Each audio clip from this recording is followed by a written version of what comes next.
有缘人，你知道吗？钱是会选人的。赚钱有3种境界。第一层境界，求财。真正你建立了本自具足的人生观念中，你投影人投影出来的世界绝对不一样。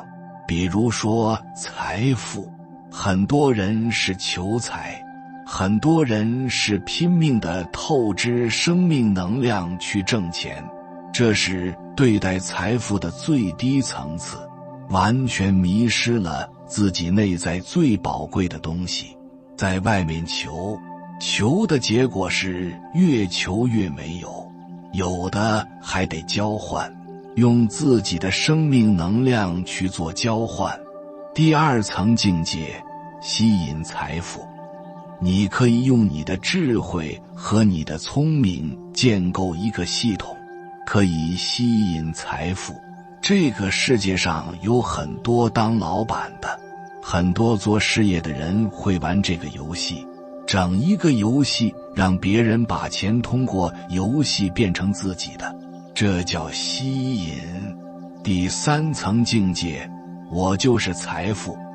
最高境界的人，我本自具足，我就是财富，我在哪儿，财富就在哪儿。这是真正明白了财富这件事，因为他知道一切都是自己内在投影的。之所以不能投影出你想要的世界，是你自己认知里边有障碍，你把它超越了以后，这件事投影出来就应该成为现实。所以为什么说颜回不二过？因为他只要犯一个错误，他一定找到这个错误自己内在那个认知障碍是什么，一转化，下次他再做这件事就成了。非常的科学，他找到内在投影源中的障碍，把它超越。财富的本质到底是什么？我想，财富的本质是空性。什么叫空性？就是财富你要接收它，还要给予出去，在接收和给予中间，其实形成了一个真空，这样财富就会流动起来。接收，我可以接收，但同时我又给予，财富就流转起来了。流转起来的财富才是真正的富足的，才是有意义的。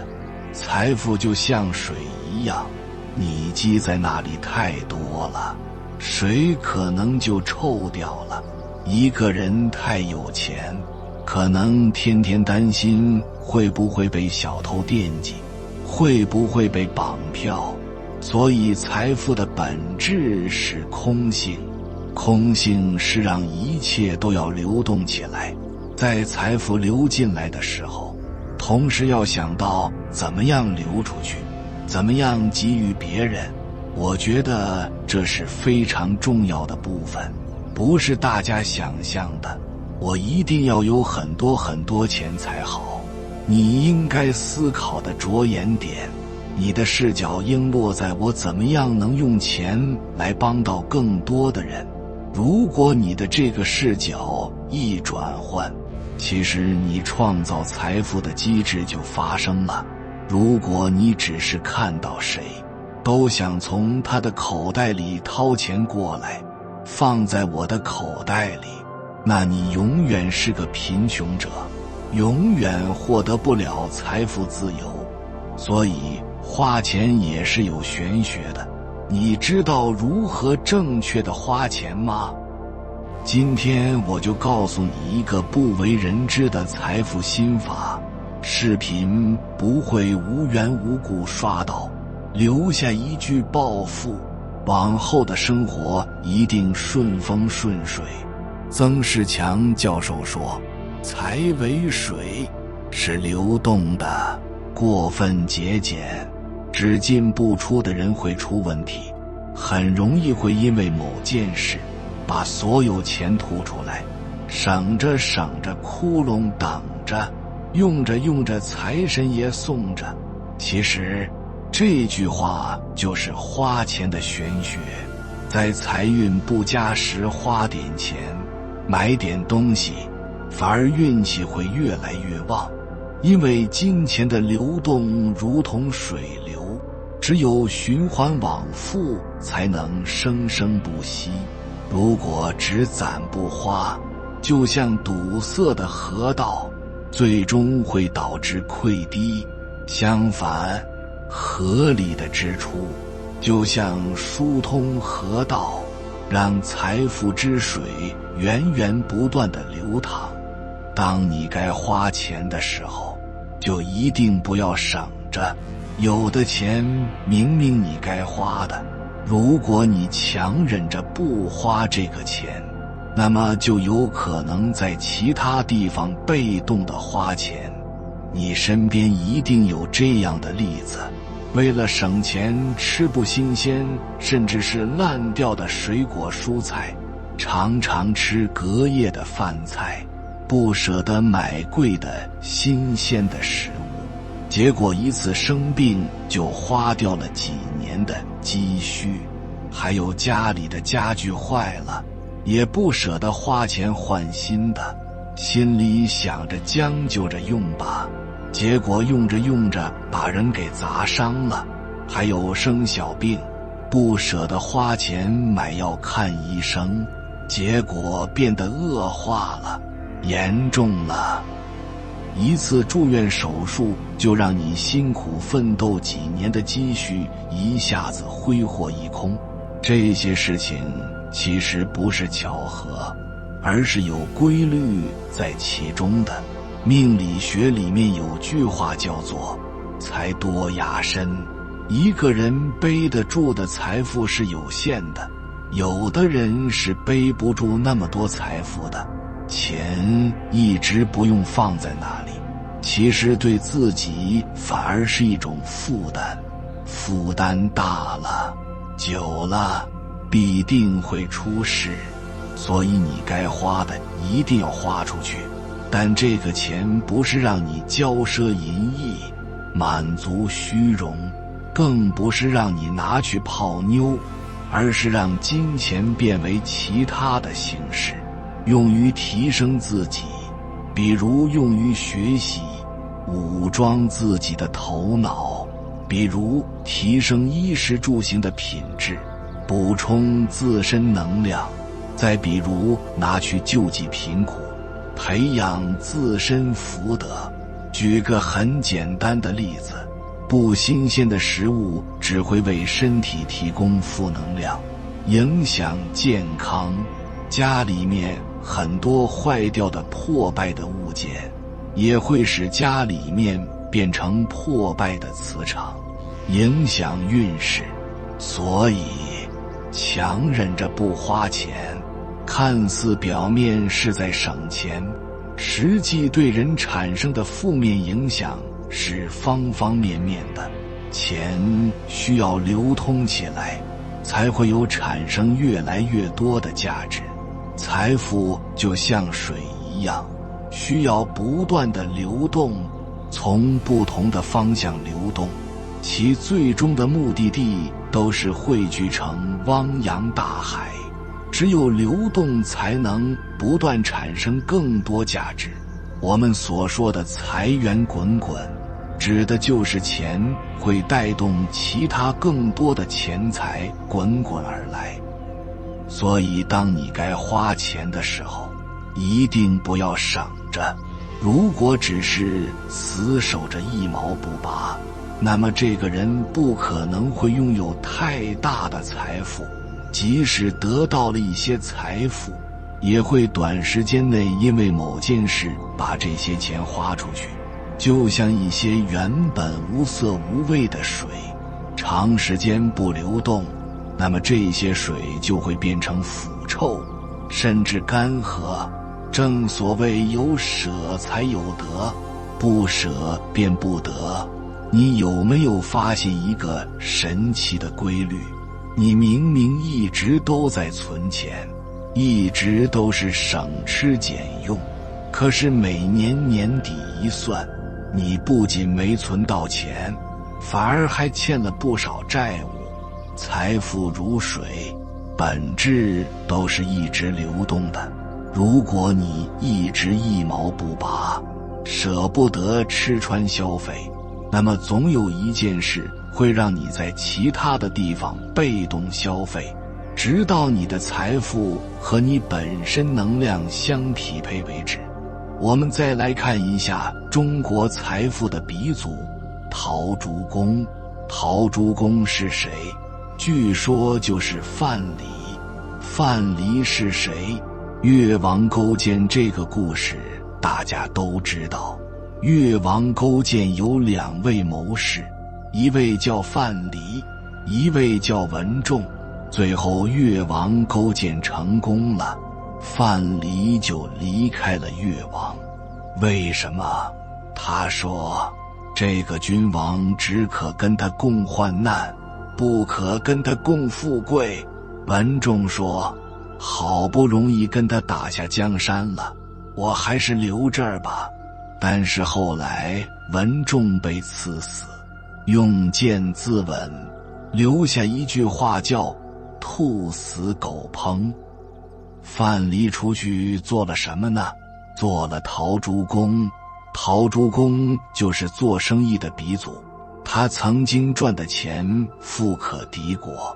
他3次赚钱，3次散尽钱，每一次赚到钱就把所有的钱都散给老百姓，再赚钱，再散出去，再赚再散。所以历史上留下了陶朱公，成为我们今天的商人。中国商人的鼻祖怎么就散出去了呢？这个就是他把财富视为空性，他能进来，他就让他流出去，进来就可以流出去，进来可以流出去，这就是财富自由的秘密。所以我们的视角落眼点就放在怎么样让付出更有价值的时候，财富自然就能转动起来。同时保持一种接纳，让自己成为财富的通道，流动的驱动力一样才行。然而一般人去了解空性的时候，很难真正悟到空性的本质。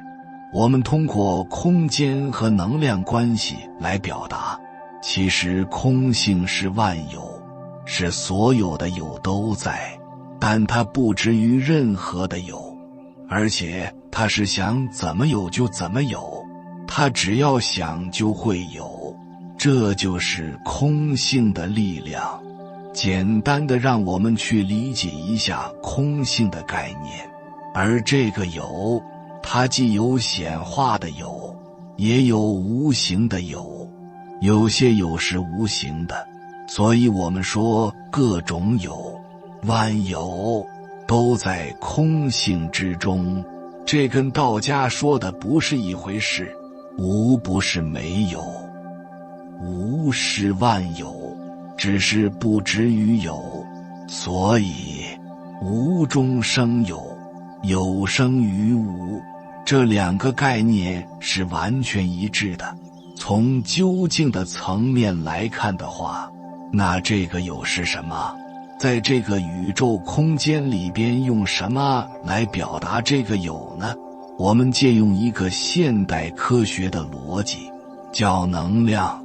实际上能量是对有的一种表达，这种能量的表达，这种有，它呈现在3维空间，构成了我们所有的物质，包括我们的意识活动都是含有能量的，能量都是它的背后的。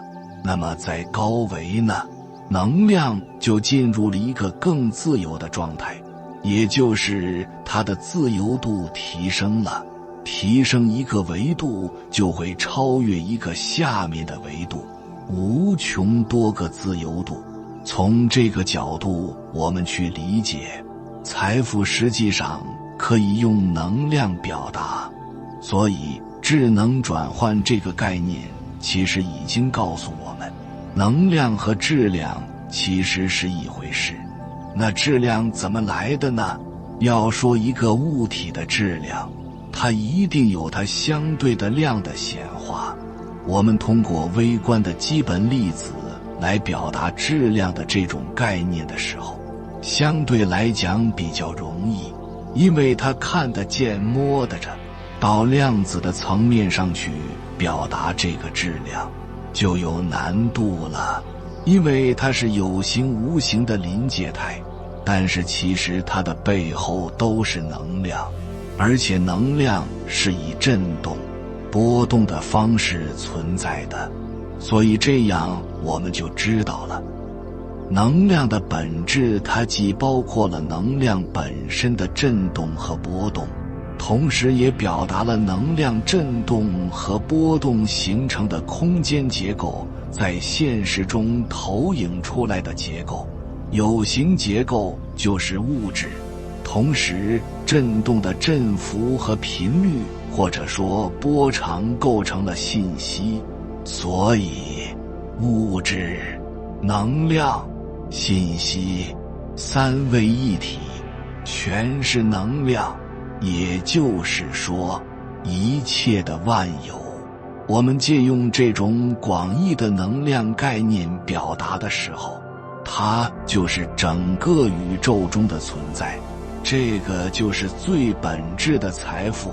什么是财富呢？这个就是财富，它包括了所有的有形和无形的能量，所以不仅仅是有形的，有形的财富实际占的比例太小。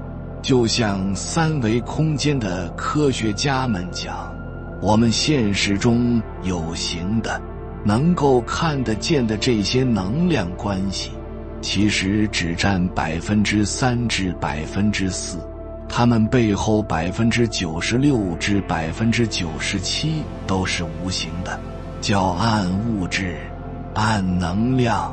在暗物质、暗能量里，它所存在的比有形的更广阔，所以财富在有形部分的比例也就这样。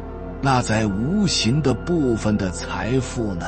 其实还不止我们科学家他们讲的这96%至97%这些暗物质、暗能量，因为暗物质、暗能量空间在更大的空间格局里面，它占的比例是99.9999%，因为三维的一切的有形和无形，到四维变成了无穷分之一了，到五维变成了无穷的平方分之一了，到 n 维 n 趋于无穷大，变成无穷的无穷次方分之一了，所以它变得非常的渺小。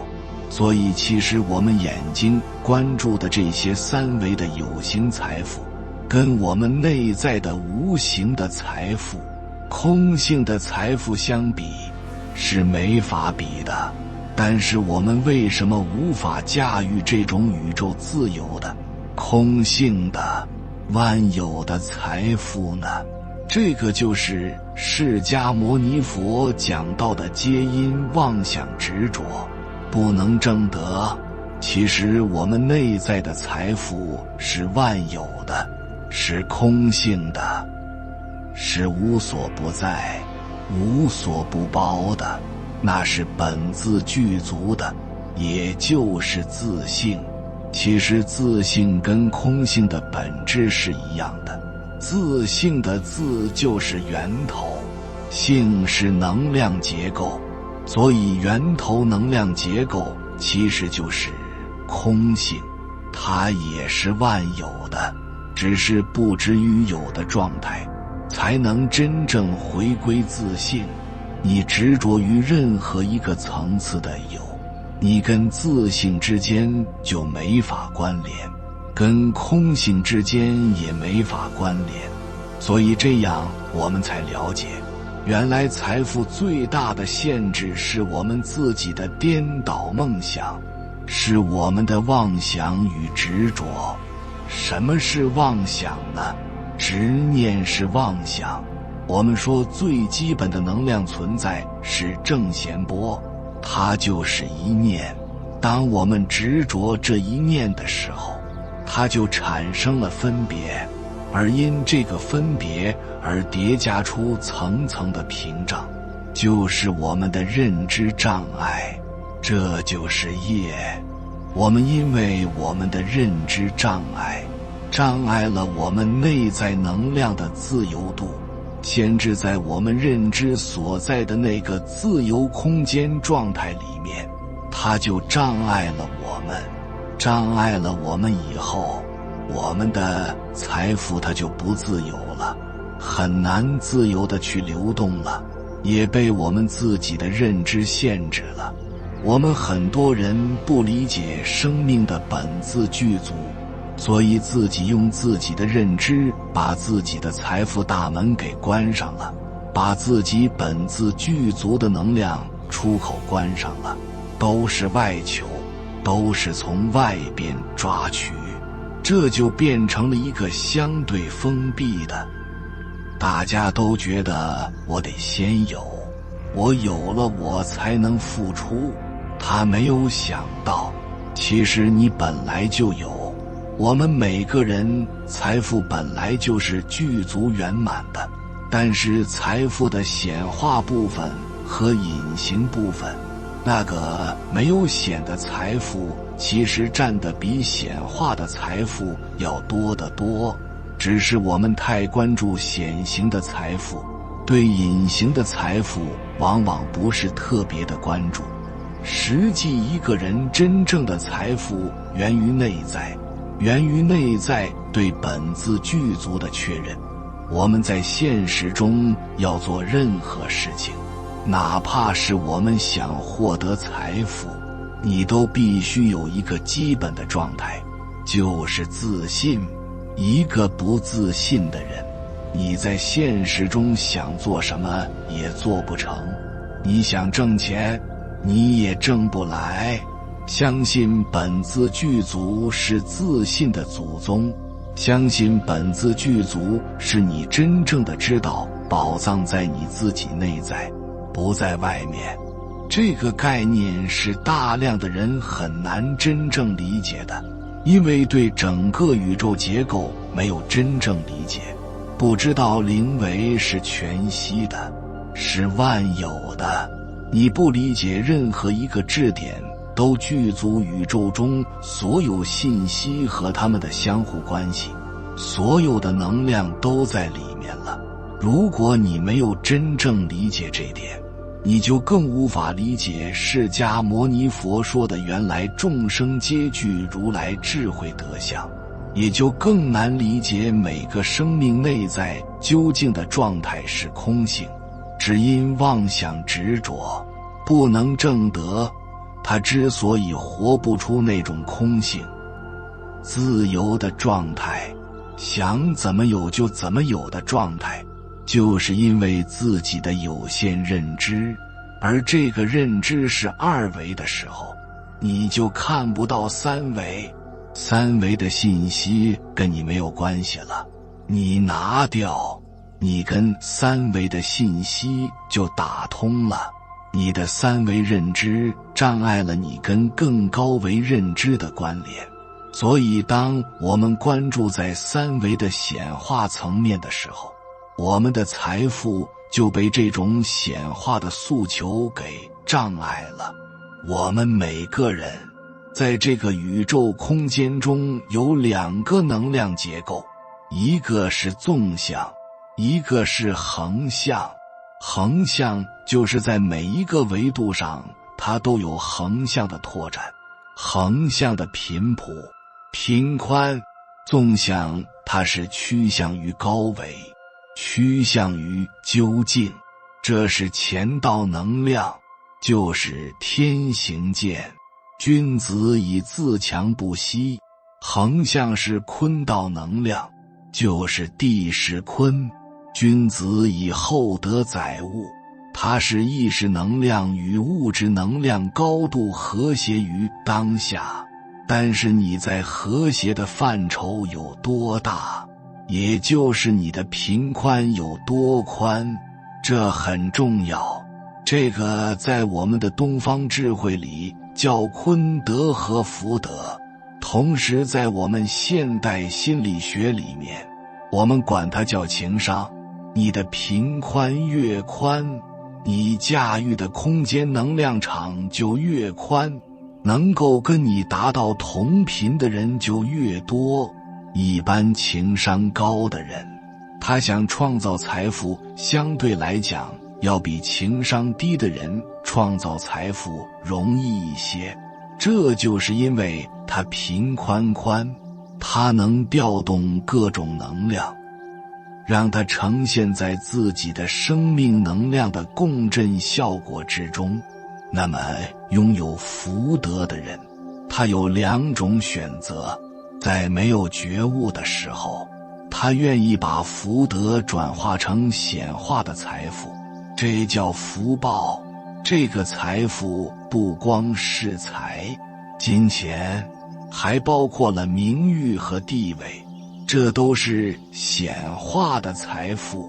但觉醒的人是要把财富转化成功德，转化成维度，转化成更高的生命存在的境界，直至恩为本趋于无穷大的空性。因为那个叫自由度，多一维就多一个自由度，就是能量自由。我们经常说财富自由，实际上是指财富能量自由。你的能量越强，你的频宽越宽，你的维度越高，你的愿力越大，你能驾驭的财富空间就越大，你显化财富的能力就越强，你运用财富的能力就越强。同时，财富有两种用途，妙用、合用。妙有合有是什么关系？这个问题问得非常好。我们说一个人有财富，但是他的财富如果是妙有，带着妙有的本质，那这就是连接了高维。能够跟高维连接的这个有叫妙有。玄之又玄，众妙之门。玄学是高维能量之学，玄是高维的意思，是多维空间的意思。玄之又玄是不断提升维度空间的意思。众妙之门，所以这个妙是跟高维智慧关联的，是跟高维能量关联的，是跟空性能量关联的，跟自性能量关联的这种能量叫妙有。那在三维空间的有呢？这就是一般的有。所以有跟有不一样，有跟妙有不一样，用跟妙用也不一样。我们把三维能量的隐形能量变成显形，把我们的频宽，把我们的福德变成福报，这是大部人以为的用。但是妙用不是，妙用是把你的福德转化成功德，转化成高维能量的连结，这叫妙用。所以在任何时候，财富永远只会流向匹配他的人。那钱都会选谁呢？第一种钱偏爱漂亮的人，没有人有义务透过你邋遢的外表去发现你优秀的内在。人际交往中，你的外表是你向别人递出的第一张名片。想要实现自我价值，首先要学会整理自己，因为人前的得体需要人后的打理。时刻注重自己的仪表，不仅是尊重别人，更是尊重自己，尊重生活。正如那句话所说的，金钱不敷衍任何人，前提是你先不敷衍自己。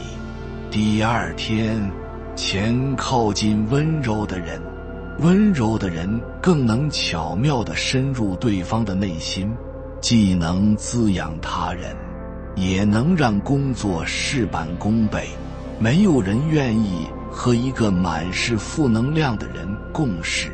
情绪稳定的人身上有一个高能量的磁场，他们有足够的能力处理好身边的人和事儿。金钱是跟着人心走的，自然也会向这样的人靠拢。第三，钱选择心态好的人，认为自己运气越来越好的人，往往心态也越好。他们能快速地与外界产生链接，而悲观者往往比较紧张焦虑，看不到摆在眼前的机会。雨果曾说过一句话：面对现实，只有保持微笑，才能越过障碍，注视将来。心态不对，到哪儿都是磕绊；心态对了，机遇也就顺了。稻盛和夫说，成事的要素有很多，但最不可或缺的只有心态。困难来了，一味消沉只会让情况更糟。把心态放平，把心力集中在事儿上，才能在难处寻找到出路。第四种，钱追随干净的人，财不入脏门，福不润浊人。品行不端的人，即便当下风光，也迟早有败露的一天。保持内心的干净和善良，到哪儿都会受到财富的欢迎。托马斯·富尔逊在一次演讲中说，一个人即使没有文化，能力平平，且一贫如洗，但只要品行干净，他总会产生一定的影响。不管他在车间，在账房，在商场，还是在官场，世间万物都是由我们的内心吸引而来。人无品，不能立，心不静，财不聚。一个活得非常好的人，会不断地修炼自己，到最后就像一块磁铁，人想靠近你，钱也会跟着你走。精彩的人生不是靠透支生命去获得的，而是按照事前的计划循序渐进的。幸福的生活并非靠金钱来支撑，而是不断通过奋斗去摘取。当你被物质生活所左右，一心想攫取更多利益的时候，往往会丧失自我。人活在世上，当然离不开物质财富，但也要学会内心的平淡如水。在道德高地，更应该留下一席之地。德不配位，财必失。钱在流向匹配的人，远离没修养的人。好好做人，善良做事儿，钱自然就会找到你。有缘人，感谢你看到最后。如果今天的影片对你有所帮助，请按个赞给我响应，留下一句四面八方都来财，祝你财运滚滚来，好运天天在，大吉大利，鸿运当头，通四海。还没有订阅频道的，请点击右侧的订阅按钮，与我们建立更深的连接。随缘加入会员，与同频之人共修福报，随喜转发，传播善知识，功德无量。